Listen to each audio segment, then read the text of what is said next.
What's up, Internet Land, and welcome to another amazing episode of the Petty Cash Podcast, where, as you all know, this podcast represents the last of the Petty Cash. I am your host for this week, Charles, and I am joined by my co-hosts, Vinny, Danny, and Joe. Hey. They all say hi. But that doesn't matter. No. All right. Well, yeah, I'm going to lunch. All right. So, let's. Why don't we just get right into today's topic? So, we're going to be talking about Mad Monster Arizona and Mr. Hello There himself, Obi Wan Kenobi. Danny, why don't you lead us off on Mad Monster? How did you first get involved with Mad Monster? In my case, I forget if it was either my dad or if I found out about this convention a couple of years ago. But I was like, oh, there's a horror convention here in the Valley, and we decided to go, and we thought it was a lot of fun. And I remember one year, I think this was either 2016 or 2017. I think it was 2017. One of my favorite Godzilla suit actors, Haruo Nakajima, was initially announced to show up there. He unfortunately canceled last minute due to health reasons, and then unfortunately passed away soon after that. But another Godzilla suit actor by the name of Tetsumo Kitagawa took his place, and he was the Millennium Godzilla suit actor. And my good friend Joe here got me a pass for that day so I could go meet this guy. And then the following year, the scavenger hunt at Mad Monster had its initial run, and Joe here and Charles are basically like the heads of the scavenger hunt there at Mad Monster. Say, hey, I need help running the scavenger hunt. You want to help me? I was like, yeah, sure. And then the next year, Joe was like, hey, we're doing the scavenger hunt again. You want to do it? I was like, yeah, sure. And it was Ghostbusters themed, so I scrapped up together a quick Louis Tully Vince Clortho possessed costume for the scavenger hunt that year, and then, well, now it's 2022, and we're doing the scavenger hunt once more. This is it. This is The sign. There's a sign, all right. We're going out of business. But yeah, each year it's a different theme for the scavenger hunt, just mainly based on what guests are going to be there. I think for 2018, because the popularity of Friday the 13th, the game, was probably at its highest it ever was before it eventually got left to, just exist over in the far left corner of the room. And then in 2019, it was the theme was Ghostbusters because Afterlife was filming at the time, and we're all getting really excited for it. And unfortunately, I don't believe there was a 2020 show. Correct me if I'm wrong on that. No, there was a 2020. There was a 2020 show. Okay. Was there what was the theme for? Was it there? Oh wait, no, there was no 2020. Okay, show. I was about to say I don't think there was any big conventions that year. Yeah. And then last year, I believe the theme was Scream because Billy Loomis and Stu were there, right? Yeah, Billy and Stu were there, and Jamie Kennedy. Yeah. And then this year, because it's a whole sort of mixed match of guests, there's a bunch of prizes and props that are to be found that are based on the various guests that are going to be there this year. So it's going to be a lot of fun. So this year, we actually decided, instead of putting, the stuff in just normal, evidence bags found by the police, we are doing that still. But instead, what we're also doing is we're putting all of the scavenger hunt items in pizza boxes. Just you know what, why not?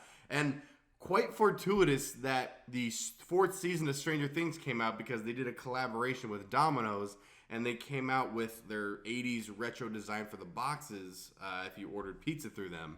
So I grabbed a couple of those, or grabbed a couple of assorted pizza boxes from chains around the valley, and now we're just getting ready for this year's scavenger hunt, which I think is going to be so much fun. It'll be my first time attending in the new space.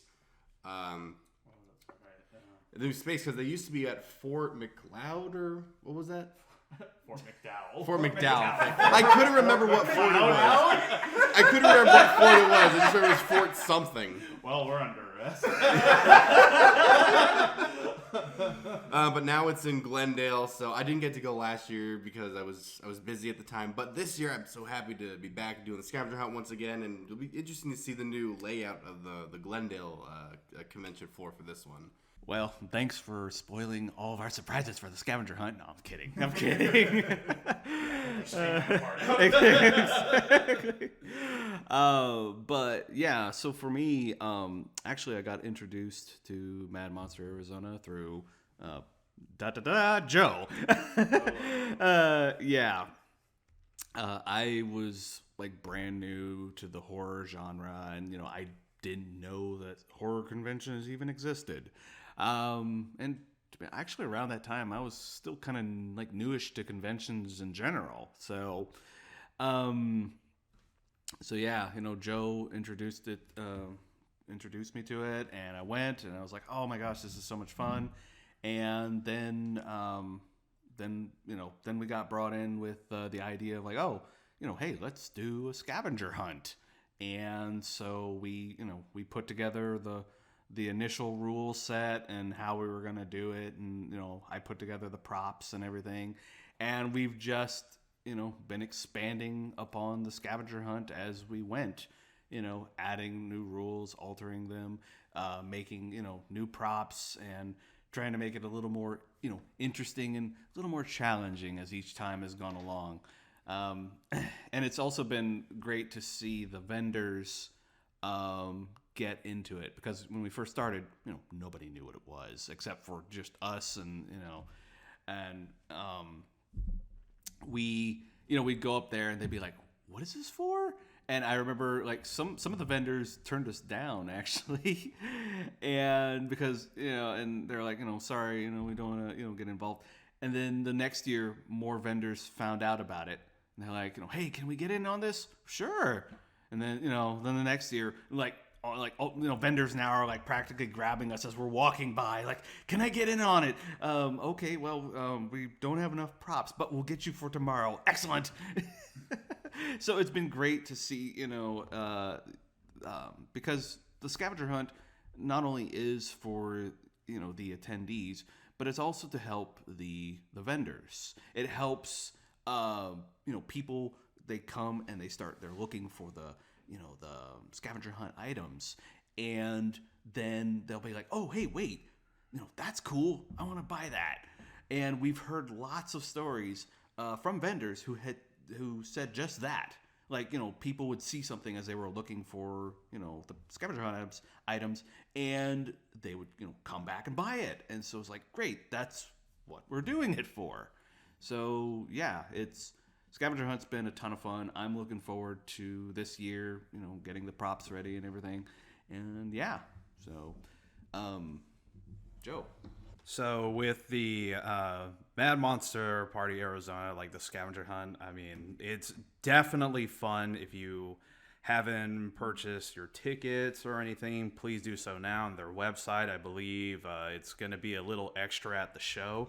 But the locations is at the Renaissance Phoenix Glendale Hotel.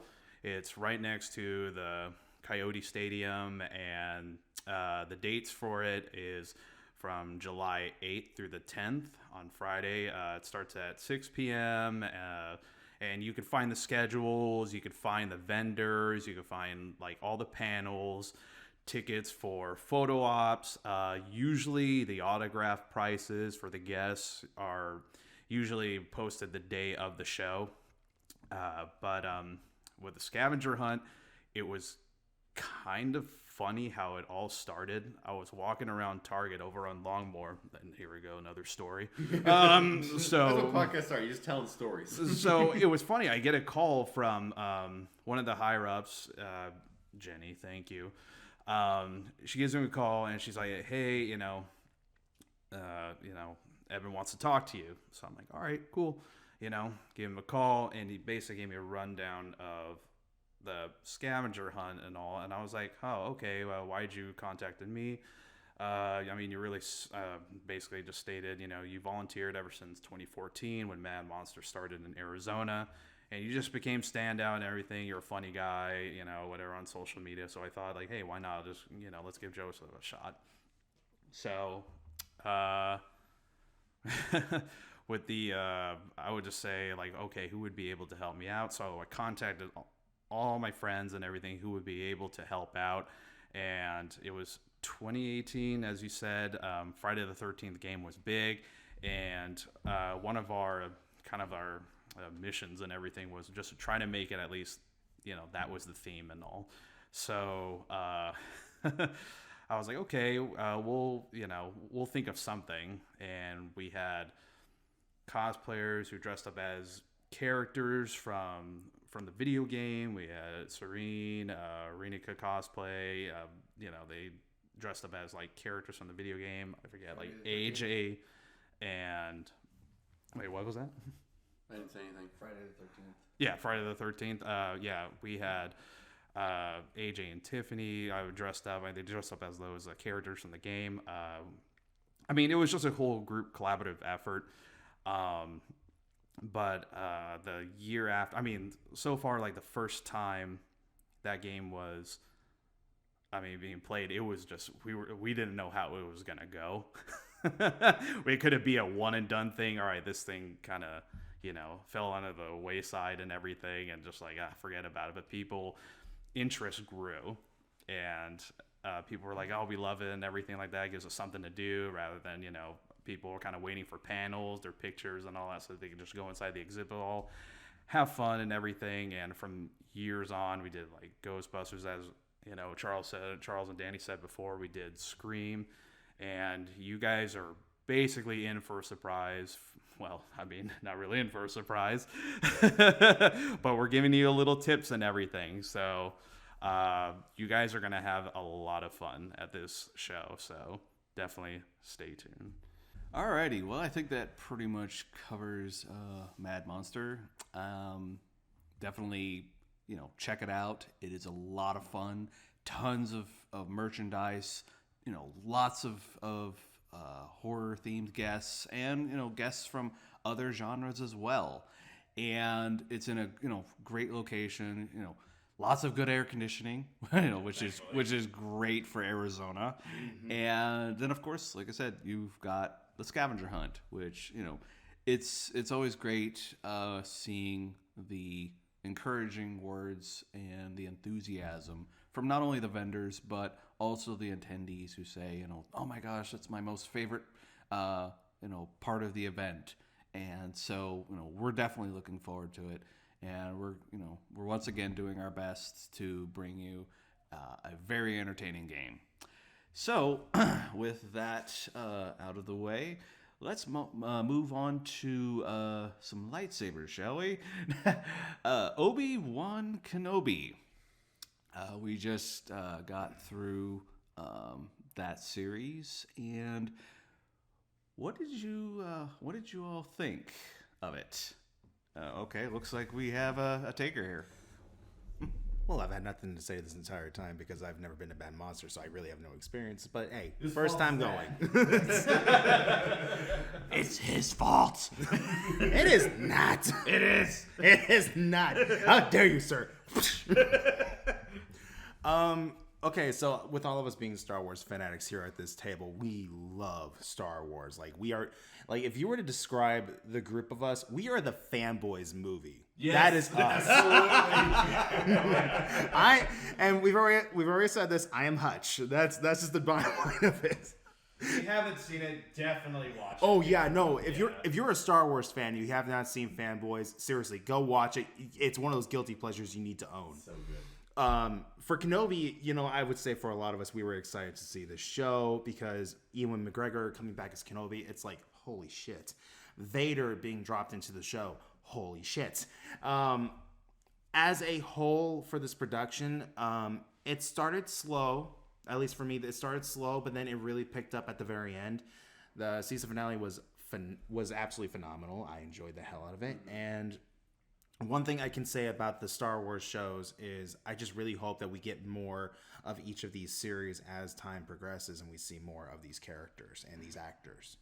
All right, for me, I really enjoyed Kenobi. I remember, I think it was back in like late 2019, early 2020 when they initially announced this at, I think it was either D23 or some sort of like like Disney event where they were like making some sort of announcements, and Kathleen Kennedy brought Ewan McGregor on stage. Like, are you going to be playing Obi-Wan again? He's like, yes.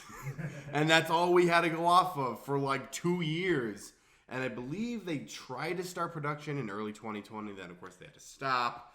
And then they picked production back up. And then I think the first like footage we ever got of it was honestly like, I want to say March. I got finally our first look at the show with its first trailer, somewhere around there. And then I swear, Memorial Day weekend this year was just jam-packed of premieres, because we had Phoenix Fan Fusion that weekend, Star Wars Celebration, a 2-episode premiere for Kenobi, Stranger Things Season 4. There was another show that came out on Memorial Day weekend. Memorial Day weekend was just jam-packed with so much going on. But yeah, we got a 2-episode premiere for Kenobi, so I'm going to say this right now because we were talking about Kenobi. There will be spoilers for the entire show since all 6 episodes have now premiered. That out of the way. Episode 1, the first 2 episodes at that, were good. I liked those first 2 episodes. I will say for me, those trailers hid the show's plot. I knew going into the show, I was like, okay, what is this going to be about? Like, clearly it's going to be about Obi-Wan and Darth Vader facing each other again before A New Hope, but I think, was it in episode 1 where we got Leia? Yeah, it was. Okay, so that was something that marketing hit perfectly. I did not expect young Leia in this show.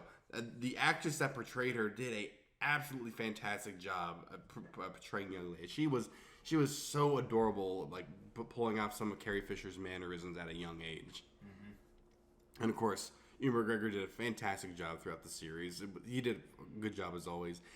Hayden Christensen coming back as both Darth Vader and Anakin Skywalker in some flashbacks. That was quite nice to see, because I don't think I've seen him in anything since the prequel movies. Now, I know he's done movies since then, but I just haven't seen him in anything since Revenge of the Sith. So it was cool seeing him come back as Anakin. It was cool seeing him in the Darth Vader suit again. That was really cool to see on camera. Speaking of Darth Vader, when he like fully came on screen in episode 3 of the show, that was not Darth Vader. That was Darth Voorhees. Good Lord, he was scary in that episode. He was so cool to watch. Force pulling people through the street, snapping people's necks. Like, okay, you're terrifying. And it was, of course, it was great to hear James Earl Jones back once again voicing Darth Vader. And I know they like cleaned up his voice because he sounded way better than he did in Rogue One. 100 times better. The light, I will give Disney this compliment. Since The Force Awakens to now, the lightsabers have looked so cool on screen. Mainly because they're actually lighting up on set. The actors are actually using like lightsabers that are like reinforced, that like shoot up and shoot back down and clash and whatnot. I'll give Disney that. That makes it look so much cooler on screen, as opposed to like going in post-production and digitally adding the light beam to a wooden stick or a metal stick when they're fighting and whatnot. Keep in mind, everybody, the technology from back then to now has changed so rapidly that, yes, like the companies that make those really badass dual-wielding lightsabers, they've made it so much more easier for the Star Wars companies to just say, hey, we need to buy a couple of these so we can use them as stunt props, and then they go in and digitally add in the effects and what have you to perfect it. And that's the beauty of today's technology when it comes to creating films and shows like Star Wars. Yeah, because of NeoPixel, which is the technology that they use to run an LED strip or a strip of LEDs up and down the inside of a polycarbonate tube. That's how they're able to make these realistic looking lightsabers. And of course, with a little bit of special effects tweaking, they can hide like those little dark spots in the saber, maybe towards like the top edge of it, where sometimes those don't always light up the blade and stuff like that.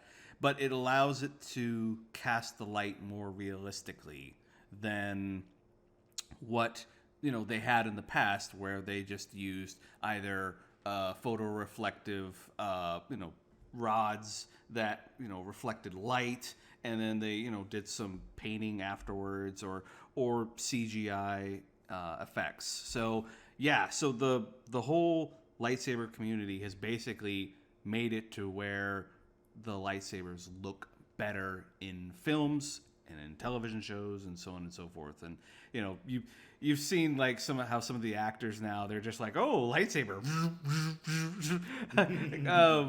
Which one was it? Was it Ewan that was actually making the Yeah. That particular story comes from his time, I believe, just the prequels in general, but I think this specific story comes from Phantom Menace. Because in Phantom Menace, it was a case of like they had to believe like green and red like metal rods for the sabers when they were dueling, and they'll be doing a fight scene, blah blah blah, and the droid will cut. Ewan, stop making the noises. Just to share too, even all those little video diaries from way back in the AOL days, it was also Liam Neeson who did some of the voices too, the humming I remember sounds. watching those. But no, when he for Attack of the Clones, Ewan and Hayden Christensen, whenever they did their scenes, they couldn't stop. And then I think there was like a funny story that was shared and all that. Like Hayden was like, yeah, I was kind of guilty of it. I mean, even when he got the part for it in his little apartment with like one of his roommates, he's like, all he had to do was just boom, boom, boom, and his roommate went nuts. Like he got the part for Anakin Skywalker. And so when he did it on set, and kind of George was like, cut and everything. You got to stop doing those sounds. And so, and Ben Burt will do it. And so, Ewan kind of like taps him on the side. Is like, don't worry, I was guilty of that too. But actually, one of the greatest, I think there was like stories from like stunt people and everything when they actually did the Geonosis like arena fight. There was a ton of hums in There was like a minimum of 30 people as Jedi in that scene. I think only the chillest Jedi who didn't do it, of all people, the people on set at the time. Frank Oz, the voice of Yoda, but also Samuel L. Jackson. Yeah. Mm-hmm. The only one to go up to Lucas and say, I want a purple lightsaber. Oh, good guys are blue, sometimes green. Bad guys are red. Yeah, He's but like- I want purple. And I'm just going to say, motherfucker, give me a purple lightsaber. I want some of that purple stuff. Also, Charles, I can't help but to love that you channeled your Jeff Goldblum impression when you were talking about the lightsabers and explaining how they work. Because you're like, yes, and yeah.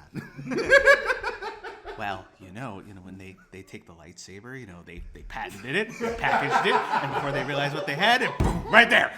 That's something like that. And George Lucas is going, what have I done?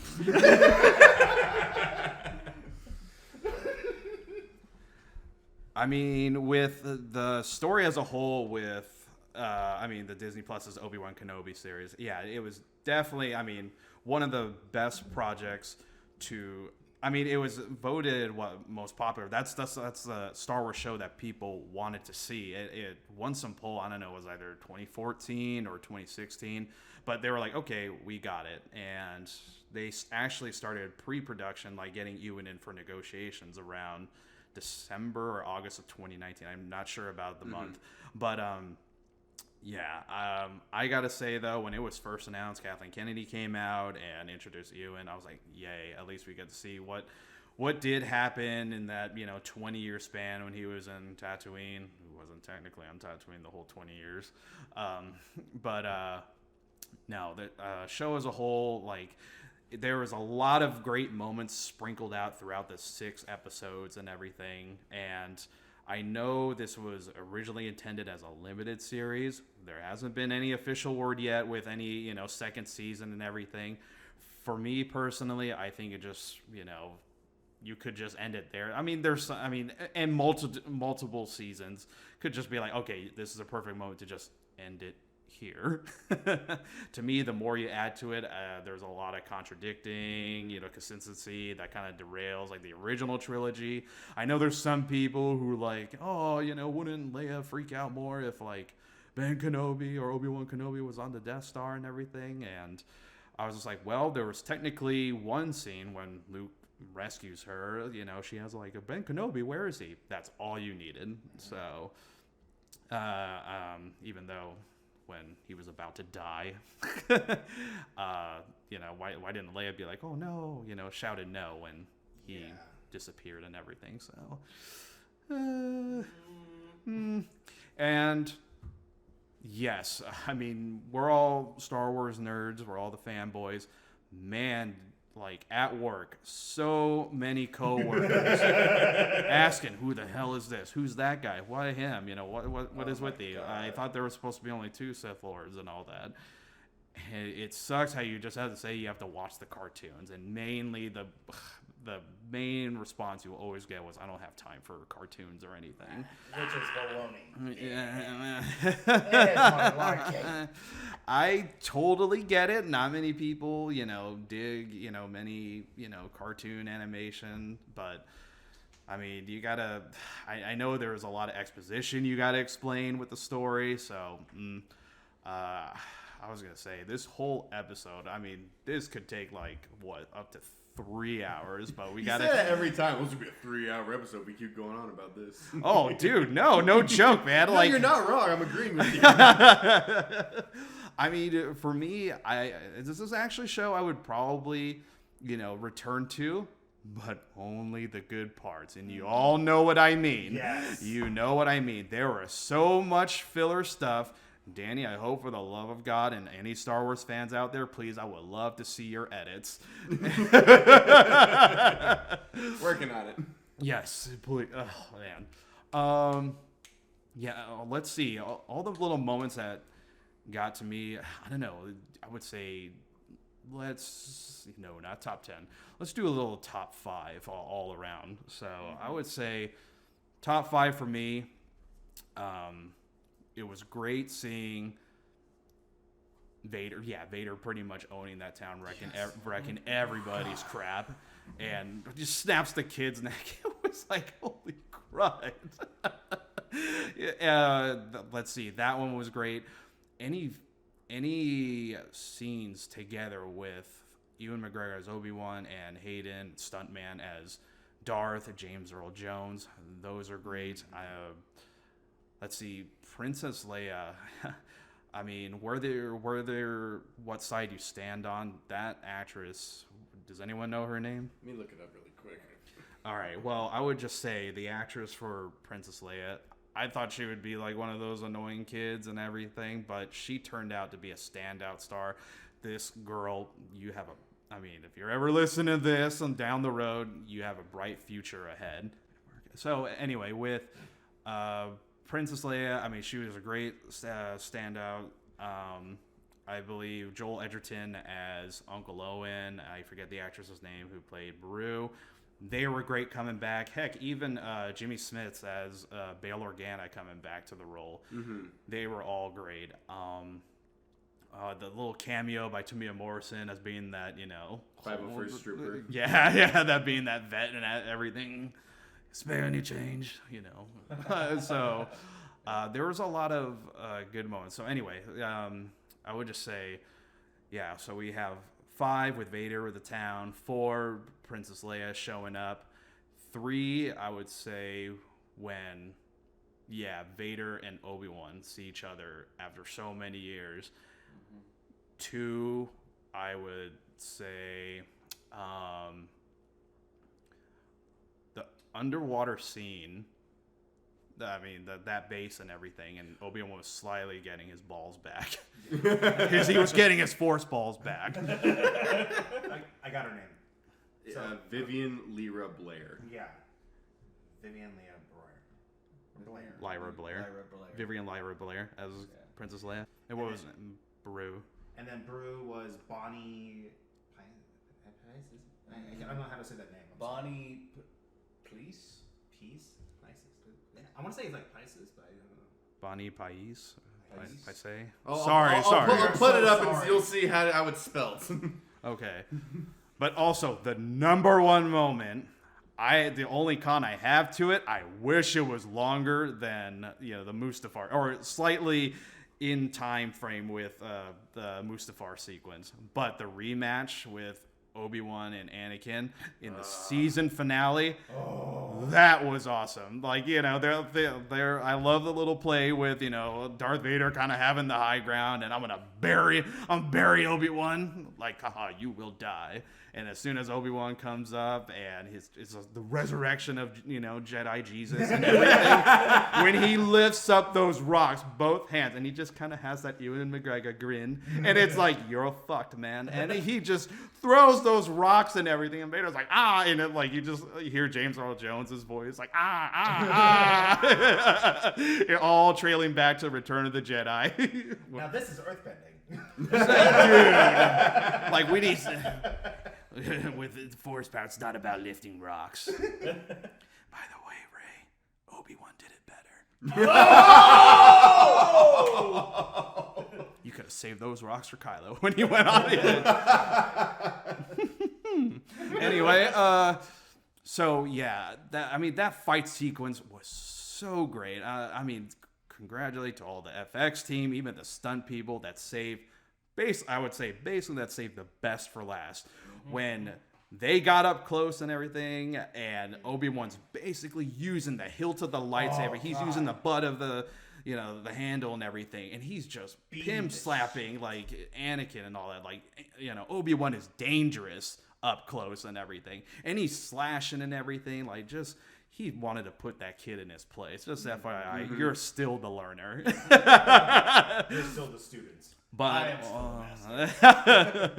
with, you know, his hands. But when he does that, like, crouching tiger, hidden dragon, like, leap and everything, and slices Anakin's helmet, and all trailing back to Star Wars Rebels, and it, you know, shows Hayden Christensen, you know, the face and everything. And I love how the voice kind of bounced back between him and James Earl Jones. You know, you didn't, you know, create me or anything. You know, it was me who killed Anakin. And that part was good. You could feel the emotional, you know, tension between them. Like, this was his, you know, with Obi-Wan, this was his friend, this was his brother and all that. And he just had to accept the fact that little boy in Tatooine was just gone. And, dude, living with that, like, 20 years, especially, 20 years of that guilt and everything, and just like, okay, you know, there's no hope for this kid. You know, he basically had to live with that, and, you know, tell Luke there's, you know, when he was a Force ghost in Jedi, you know, just FYI, kid, there's barely any hope. I could barely get that guy back to the good side, so it makes you think you're gonna do good, but you can try. I know there's good in him.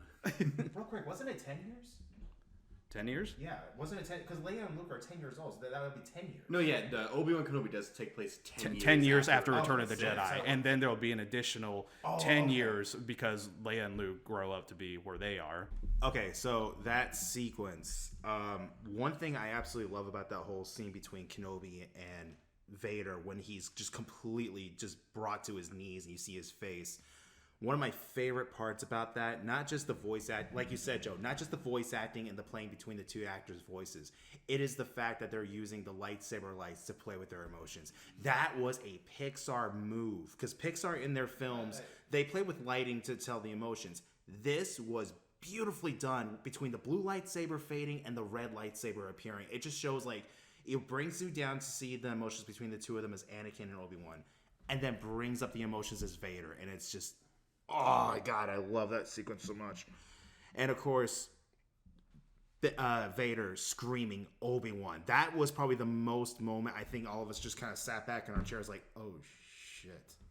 It's funny that you mentioned the light and everything contrasts with the red and blue with, you know, Anakin and Darth Vader, like their face. I mean, not a Pixar. I mean, there was multiple films that played with lighting. Right. But what was great was, if anyone noticed from the line, when there was like that blue tint and everything, the only thing that Anakin, at little bit, 0.0001% of him, could only give to Obi-Wan was, it wasn't me, it wasn't, you know, you who created me, it was basically me, you know, I killed, you know, kind of, okay, you can let go of that guilt, master. And that was like the only good thing. But when it turned to red and all that, yeah, as you said, we know who this guy is going to become for the rest of, his years to come. I mean, Rogue One, he lit up that whole freaking room with those rebels. Bye-bye. And as I said before, this could honestly, I could live just with this show. I 100% agree because from the almost the inception of the show, especially from the marketing standpoint, this has always been advertised as a limited series event, not as a season. Now, we've seen Disney do this before with the Marvel shows. Like sometimes it'll say series finale, sometimes it'll say season finale. I think with the episode 6 description, I think it did say the heart pounding, like action packed season finale or something like that. But I think it would be cool to see more adventures with Kenobi, especially seeing him go. You just want to dump more money into Disney Plus and show, like, yes, please, more. Yeah, that silence. Go on. But like the ending, like we see Obi-Wan go off with Force Ghost Qui-Gon. Like I wouldn't mind seeing like maybe a little bit more of that. You done? Keep going. Nana. Do I need to be here? Oh, yes. The mouse is pleased. Yes, Daddy. More for the wallet. More. Good.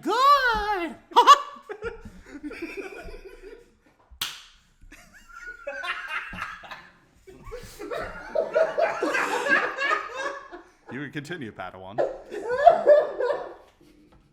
I can't breathe. You'd be like, you guys suck. This was supposed to be a team podcast.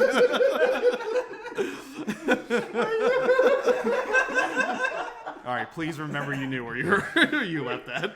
Yeah. All right, good. Anyway, I wouldn't mind seeing like more from like Obi-Wan and Force Ghost Qui-Gon, like teaching more about like the ways of like the Force after the fact. But this has always been advertised as a limited series event, as a 6-part miniseries. That's all we were ever supposed to get. If this is the end, great. I'm glad we got one more story with Ewan McGregor and Hayden Christensen back as Anakin / Darth Vader and Obi-Wan Kenobi. If we get more, cool. But if this is it, I'm fine. Kudos to the cast and crew and everything for actually bringing this show out. I know they had a lot of restrictions and limitations with COVID and everything, but thank you for doing all what you can. But okay, there is a little hint of me where I would say this: it's a great 6-hour for one movie for one season. I would treat this as season 1 movie.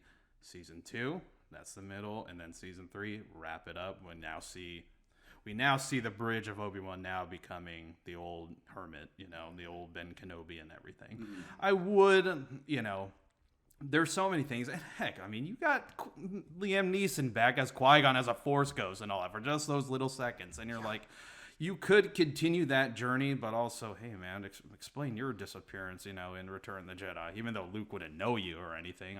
Do you cross the Rainbow Bridge to Star Wars heaven or anything? I don't know what these Force Ghosts, do, unless, boo and everything. Use the Force or anything. Or, you could have paid all of us to show up at the end of Rise of Skywalker. Oh gosh, don't get me started on that. Oh, and I can't wait for the audio change from Ashley Eckstein's voice to Rosario Dawson. Oh, please don't do that. Oh, sorry, Lucas Disney. Did I give you an idea? I'm sorry, Ashley Eckstein. You're awesome as Ahsoka. And you, Rosario, as well. But yeah, I wouldn't mind if this was, 3 seasons, tops, each being like one movie. That's just where I'm at now. Mm-hmm. So at first it was just one season, done. No, I think we could go a little more. But we all love to get into this little discussion with Obi-Wan. There are some cons to this. Now, we won't get into anything political. Nope. Nothing to trash, and, a certain actor, actress, or anything. But where do you think in Obi-Wan Kenobi we're things lacked in the series? Starting with you, Charles. Okay, so for me, in terms of where things lacked, I felt that Reva was not given a proper representation. Like, I feel that she was not given good direction and good dialogue to work with. As a character and as the actress herself, she had a commanding and intimidating presence, and I loved that about her character. But there were so many times that I felt that the dialogue was not fitting of somebody who was supposed to look that intimidating. It crushed me inside because I was like, I want to like this character, and then she would say certain things, and you're just like, that. You had to just bite your lip. Yeah, you had to bite your lip because of like, this doesn't. It's cringy. It's cringy. It feels, in a way, it felt like some of the dialogue was written for like a teen soap drama than it was for Star Wars. Yeah. And it's just like, why, and so I feel that was a letdown. I feel that her character could have been so much cooler, and just due to that, they messed it up. And then let's see here. What was another thing? And also, like you guys were talking about, it is tempting to like, okay, yeah, let's continue with this and see like how far we can go with the story of Obi-Wan. The thing is, they need to be careful, because the more time we spend with these characters, the more possibility of loopholes, plot holes, inconsistencies, and if we're not careful, we're gonna run into that. And we've already seen it where there are moments where like you'll be like, wait a minute, this character knew about this other character. Why in the original trilogy weren't they more affected by it, or something like that? And it's you got to be careful. And I feel like just from personal experience, it almost feels like people aren't watching the original movies or making notes and saying, hey, wait a minute, this person wouldn't do this, or this person wouldn't know this, or if this person did know this, they wouldn't do that in the original films. You know what I'm saying? It feels like they're not attempting to maintain the consistency. And then, of course, I've also got other issues that I saw prop wise, but I could talk about that a little bit later. What you got? Yeah, no, I agree with you on that. Like, bringing in the Inquisitors into a live action show was great, but I felt like they really didn't need to exist, because the inconsistency of the fact that the head Inquisitor was killed off, and then they make the bullshit excuse like, because I have the will to live, I survived a lightsaber stab. And it's like, you gotta be kidding me. You know what I mean? So what? Qui-Gon didn't have the will to live? Yeah, exactly. Thank you. Oh my God. That just drove me nuts. And then again, with nothing against the actress of Reva or anything like that, but like some of her line dialogue just felt forced and didn't feel believable. Like, unfortunately, I couldn't help but to laugh when she said, "We will destroy you." Like, just the way she said just didn't sound right. And again, this is Wait, to who? Like, to Obi-Wan, when she was like standing at the bay going, "We will destroy you." I was like, okay, Rita Repulsa. Like, After 10,000 years, I'm free. he was gonna follow up. It's time to conquer the galaxy. Time to conquer Earth. I know, but I was speaking as Reva, okay? But yeah, no, like nothing against the actress. I just felt like whoever was giving her direction just didn't do a good job helping her find her character. The ending part of her having that conflict, not wanting to kill Luke, was a good conflict. It just, the majority of the show was just taken away from that. For me, about that particular scene in the season finale with Reva, it just wasn't earned. Mm-hmm. That's why I was like, I thought she would have, like, I don't know, backstabbed her youngling friends, and that's why Vader kind of let her live. Yeah. And the whole, like, we could all talk about it. It's been said before in many multiple forums and other videos on YouTube and everything, is that there was no consistency. And if Vader knew the whole time, why did he let her live? Exactly. If any punk kid tried to, like, whack me from behind, get ready. I mean, yeah, he kind of did, pimp slapped her, in that episode and everything. We all were expecting the Dooku death and everything. And, geez, like, the thing with the writers of this show, and I know it's not just the one or two writers that they have in the credits. We all know this is done by a writing committee. Please don't be afraid to cross the line and everything. This show came from movies where a father sliced a son's hand off carrying his own lightsaber. This was, the same Obi Wan Kenobi from A New Hope, slicing off a walrus alien's arm off, and you saw blood. Yeah. And to the point, like, the show, this is where another con, you had to really give us a warning. Like, if you haven't seen all 9 movies, all the anthologies, what are you getting yourself into? No one is going to be peaceful in this galaxy and everything. They all got to find a way to make a living, whether good or bad. I mean, yeah, the warning was the warnings before each episodes or some got to me. Like, I was just like, this is ridiculous. Hopefully, This is malarkey. Someone who does the edits, they could take those out. I would say one of the biggest cons, and Danny, I was talking to you about this, but you could have taken the Inquisitors out of this show. Yeah. It's not just Riva. I mean, like, all of them. You guys were pretty much, like, chop off the fat. Like, you really don't. You could have this could have been a 3 episode season if it was just centered around, or I would say, yeah, four episodes with Anakin and Obi-Wan, and the show would have been through the roof and all that. Right. There was never a dull moment. But again, this is a company that has to popularize on props, toys, everything, all the little gizmos and everything. We get it. But all the other new characters introduced, they just didn't sit well. They just didn't sit well to me. And I mean, heck, I wanted to, you know what? At this point, why don't we just find out more about, Owen, Beru, and Bale? Right. You have the side characters already. And, you had Ice Cube's son, O'Shea Jackson. I mean, you could have just replaced him with Saw Gerrera. We could have had Rex. Could have had Rex. You could have, done Rosario Dawson, like, with meeting up with Obi-Wan on a little flashback or something. Or heck, Frank Oz is getting up there, but I would love to see, Frank Oz again as Yoda. Puppet Yoda again. Yeah. How we saw him in episode 5. Yeah.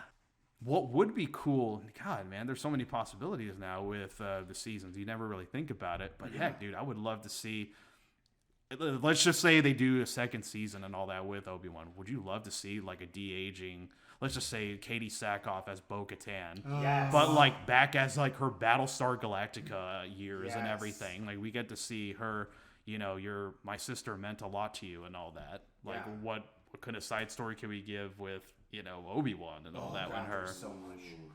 Or heck, how did she lose the Darksaber in the first place? Maybe this... I want to see that. Yeah, wouldn't that be good? Yeah. I mean, shoot, we could see a young Moff Gideon and all that. It'd be like, oh man, he held to that sucker for a very long time. And why it made it so hard is because he basically was just this, I don't know, this punk, cadet and all that, worked his way up the ranks. I don't know. Could have been. I can imagine, on a side note, if they did make like a 3rd season of Kenobi, we have him at like the right age when he meets up Luke in the original sequel. And if they did a live recreation of the Rebels series where he meets Ezra and kills Darth Maul. That's what I was hoping we would see in this show. So, yeah, no, that would be cool as hell. But no, we can't have that because he's not at the right age yet.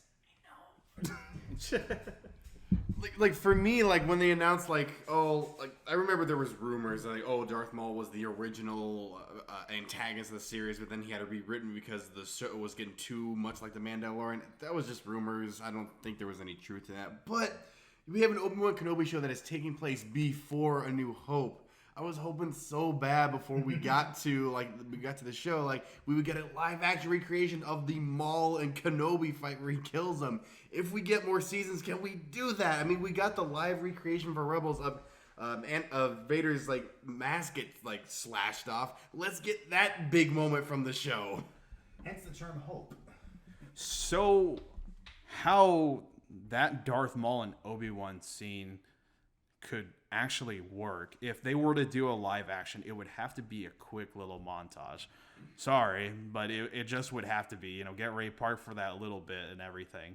But I would probably have him as kind of like the last clip, like the last bad guy that Obi-Wan faced, you know. Yeah. And, like, what would be great is, you know, I would just see how the show would kind of conclude and all that. If, like, we're getting now to see the transition between, you know, Ewan McGregor to a now deep fake Alec Guinness, which I was hoping for too. But we get to see it, and it's everything. Like, remember, Luke was sheltered. Yeah. Sheltered from basically the entire galaxy. Doesn't know anything about the Force. Doesn't know anything about a lightsaber. Yeah, I kind of did like at the end of Obi Wan Kenobi how it would always be him running to the hills and all that away from sand people. Because what did he do in the original movie? He was hiding up on the hills, kept his distance away from sand people, even though he can't explain where's their red glow. But yeah, like what would be great? What would be great is like Obi-Wan knows his mission. Like, I mean, he's just basically like, okay, now I'm getting like my balls back and everything. I'm becoming more wiser. I don't have to be flashy anymore. I could just execute whatever. Mm-hmm. And it just shows every person that wanted to like raid the Lars's farm homestead, anything. And he's just like slicing sand people. You know, he's like, let me get my fair share, Anakin. He's slicing pirates, and he's like, this is Obi-Wan being like, if you guys harm this boy's aunt and uncle or hit the boy himself, you're done. You are done. And so, and any whereabouts or anything, even nearby, you know, Imperial, you know, yeah, he would just do anything to keep the boy a secret. Mm-hmm. That and it like little montage, and then you get to Darth Maul, and we see it and everything. We don't see Ezra yet. We'll save that for Ahsoka. Mm-hmm. But you know, he slices, and then yeah, you could see it. But you know, is it the chosen one? Yes. And you could just see that play out, and he is. That would just be okay, and include it. You know, here comes wise Luke and that little golden droid, familiar looking droid, driving out. Then we know, you know, how Obi-Wan with the binoculars, we see the, you know, same shot died down, and it's basically Alec Guinness, like, man. And then you don't need, like, boom, just the credits. And we're like, we know. Hey, yo, Disney, you listening? We're giving you great ideas right here. Also, I need to call out Ewan McGregor here for doing an amazing job with just that final line that everybody kept calling him out for at Star Wars convention, just going, hello there. He just did a great job of that end sequence. I'm just like, yeah, everyone was basically that meme of you know, pointing at the screen and they got their drink in hand. Yeah. He said the thing. He said the thing. Yep. I laughed when he said that. You know, hello there. This is like up. Yep. Yeah. And I'm sure he heard that a lot at Star Wars Celebration and. That was the reason why Joe and I did not say that because, like, yeah. But yeah, for me personally, I mean, you know, you guys have all made very, you know, great points. To me, just to add a little bit to that. Number one, if we do continue this, no more silliness in terms of like, oh, how do they get out of the situation? I'm looking at you, giant coat. Over Ewan McGregor, you know, and them trying to get out of that you know, Empire like base that was there. The fortress. Yeah, thank you. That was silly. ridiculous. Don't ever do that again. It would have been more believable if they'd just like put a trash can over like little Leia and pretended she was a droid or something. That would have been more believable. Like a gunk droid. Yeah, like a gonk droid or something. Anything. It's like no, because now that's become a meme. I've seen so many like artist renditions of the memes. Like don't be suspicious and all that stuff. Like literally, and it's just oh man, like don't do that again. Number 2, be consistent with your props. And I know I got a chuckle from everyone when I brought this up, but like for instance, the communicator when Obi Wan first pulls it out, you could tell it's a very well made and everything like that communicator. But then when it got to the towards the end where he was giving it to what was that? Haja? Okay. When he was giving it to Haja, he not only do you see the wings on it like wobbling and it's like it's rubber. It's like a rubber stunt prop. Not only do you see that, they focused on his hand holding it, and then he rotates it in his hand, so you see the wings wiggle and jiggle again. And it's like, how did nobody catch that? It was a focused shot. There's so many focused shots in these shows where you can clearly see that they messed up. I mean, they've done it in Mando. They've done it in Book of Boba. We've seen so many focused shots where we are not supposed to see something. We're just like, is that honestly intentional, or are they just Looking at you, jeans guy. Yeah, I feel like it's a joke. Yeah. So anyway, but yeah, just little things with that. But I will say I was really glad to see the snow speeders come back, because the snow speeder is one of my favorite vehicles in there. So yeah. Yes. So I think that just about wraps up this episode of the Petty Cash Podcast. Thank you all very much for listening to us rant, ramble, and talk about nerdy stuff. So, yeah, just make sure you like, comment, subscribe, and all that fun stuff. Spread the word of the Petty Cash Podcast. And remember, slow down, chew your food.